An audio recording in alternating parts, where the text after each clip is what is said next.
అందరికీ నమస్కారము. ఈరోజు మన పద్యము కర్మ గుణములన్నీ కడబెట్టి నడవక తత్వమేల తనకు తగులు కొనుము.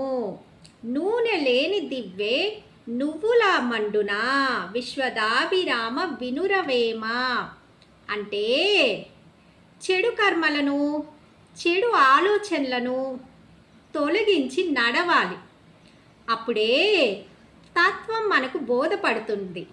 అంటే తత్వం అంటే ఏంటి, అసలు నిజం ఏంటి, వాట్ ఈస్ ద రియాలిటీ అన్నది మనకి బోధపడుతుంది.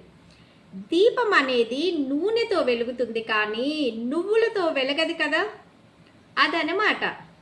కర్మ గుణములన్నీ కడబెట్టి నడవక తత్వమేల తనకు తగులు కొనుము. నూనె లేని దివ్వే నువ్వుల మండున విశ్వదాభిరామ వినురవేమ. అంటే మన లైఫ్లో పర్పస్ ఏంటి తెలుసుకోవాలి అంటే మన చెడు ఆలోచనల్ని చెడు కర్మలని తొలగించి మన పాత్రలో నడిచినప్పుడు అది మనకు బోధపడుతుంది. చూసారా, వేమన గారు ఎంత మంచి పద్యాలని మనకి ఇచ్చి వెళ్ళారో. అలాంటి పద్యాలను చదవండి, అర్థం చేసుకోండి. అప్పుడే మనం ఒక మంచి దారిలో పయనించగలుగుతాము. అందరికీ నమస్కారం.